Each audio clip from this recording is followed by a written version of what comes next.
Hey, and it's Stefan again. Thanks again for sending in another video. So let's take a look. Let's take a look, obviously, at the backswing, what we've been working on. We've been working on getting that crunch in your side here. We've also been working on getting some, this right leg basically to straighten more or less movement off the golf ball. Okay, so we're going to first review that, and then we will either continue doing that or we will potentially add some more material here. Um, got this line off of your head. That's kind of an interesting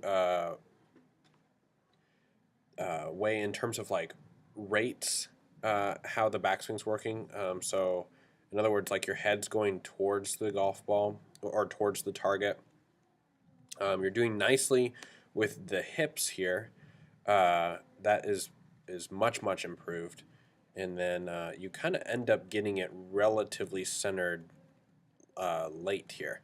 Now, I do want to be clear. I'm really happy with this right hip.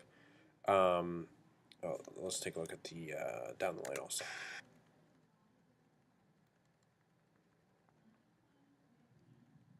Okay, so now that I have this up again, I want to be really clear. I'm really happy with this right hip. I like that you've pulled this back. I like that we have this space between the legs. Looks much better from face on. On both ends with the head, you still have a bit of a small issue in the sense that, let me get some of these out of here. Obviously, the head is moving slightly towards the target here, and then from down the line, your head is still moving upward. And then, if I were just to draw a line over your shoulders to see like roughly how much tilt you have, you're going to be in somewhere in the mid-low 20 degrees there. It should for sure be at least in the 30s. So simply put, just need to keep doing more of this crunch to get this shoulder down even further. That way that head would not raise there in the backswing, okay? And in respect to the face on, I have a good feeling that if you add more of this in, the head will probably stop moving towards the target also. But I guess that's just kind of something that I guess would be to be determined. And what I mean by that is, uh, if you are able to get more of this crunch, which I firmly believe you can, get this right shoulder down more, get more of this crunch where your head's not moving up through that box and your head is still moving towards the target. We will address it at that time. That's simply what I mean. So just in priority order, let's just get this down. That may end up cleaning up this also at the same time. Okay. Now, I am going to give you a bit of the downswing. It is going to be kind of like an overview with not a ton of detail. And the reason being is this backswing is still for sure priority. Um, but I am going to give you a little bit of the downswing here. Okay, so first I'm going to take a look at the face on it. We've kind of talked about this a little bit before. You have a tendency to be very wide with the radius, or cast the club, or throw the club out. Whatever you want to call it. This right elbow should be like more in front of your stomach at this time. Obviously, we can see this little space between uh, your elbow and your body. So that would be a checkpoint. We would not want to see that. We would want to see the hands definitely further forward. They should be for sure over your right thigh by this point. And then because you've widened the radius or casted the club or whatever you want to call it, you will kind of stand even taller through the ball. So again, this is the backswing is definitely related. So you get tall on the backswing, and then you get even taller on the downswing to accommodate how wide that cast flip is. Okay, because if you didn't, you would bury the club way behind the ball. Otherwise, and then this is also why your turn numbers are so low. Okay, so I'm going to pull up another player. All right, so I got Dustin Johnson here. Gonna kind of just run over this real quick. We can see the crunch here definitely has not risen like you have on the downswing. And then as we start down, this right elbow's going to work in front of him. I'll show you that better from another camera angle. But you can definitely see a difference in the way his body's working. So just like you're having this amount of crunch on your left side in the backswing, On the downswing, you will do just the opposite, and you will have an amount of crunch on the right side. Okay, so he has this crunch at the top, and then on the downswing, he's going to create this crunch on the right side. And again, I will show you this from the other view also.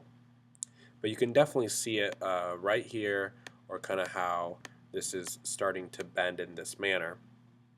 Okay, and then real simply put, just like his distance or inclination to the ground is much closer to the ground than yours.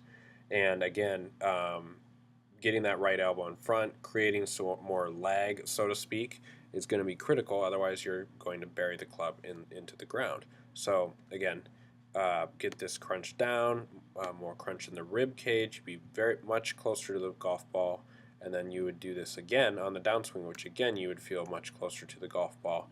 You would have much more crunch here. Like right now, it's kind of like your torso's pretty vertical. There should be this amount of curve, and then more turn. Like we can see both of his pockets, right? You're actually further down the swing than he is, and we can still see more of that from him. And obviously, it should be somewhat the opposite. All right, got Dustin again from the top, and just going to go over the same material really. So he's starting down. Obviously, we're seeing this right elbow work more in front of him, while the club head is behind him. Another simple way to think about this would be the backswing should be wide-ish, and the downswing should be narrower than the backswing by quite a bit. Again, we're kind of starting to see this little bit of a crunch. I know his left arm's in the way, but you can see it there for sure.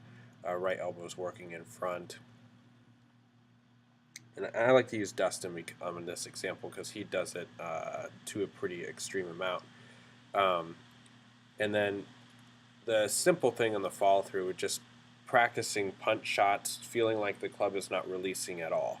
So you would feel, emphasis on the word feel, like you would still have some right wrist bend here.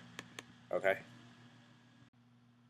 This is the right wrist bend I'm talking about. I'm not prescribing these body positions in any way, but you can see how the right wrist is bent here. So these are kind of like the types of punches I'd like you to do to work on the wrist conditions or getting narrower on the downswing. All right, and lastly, so I just want to be very clear, this is certainly going to take quite a bit of work. Priority number one is definitely still the backswing. I firmly believe if you can get that backswing better, it'll help you on the downswing. But I do think it's time to start layering in a little bit of that downswing. And I also want kind of an understanding of some realistic expectations. This I anticipate will take at least several months. But there's no way to really put an exact timeline on it. It just kind of depends on your abilities, how much time you can practice, and the quality of your practice. So, keep using your video. Keep doing slow swings. Swing very slow. Check the backswing. Start working on the downswing. Again, you're going to feel a crunch in the left side, like the simple of this would be the crunch, more crunch on the left in the backswing, more crunch on the right on the downswing. That'd be the simplest form of this, with like a punch follow through. Okay, and maybe you could run that drill quite a bit. So as much crunch as you could on the back, as much crunch as you could on the down, and then just like have a punch like follow through where you still have right wrist bend. Okay, in fact, if you could show that to me next time. It's like a punch follow through. So again, it'll be a full backswing and all the way to the top. Crunch on your left side, crunch on your right side on the way down, punch on the way through, working getting that right elbow more in front, hands for the forward type of thing. Best of luck, and look forward to seeing the next one. Thanks.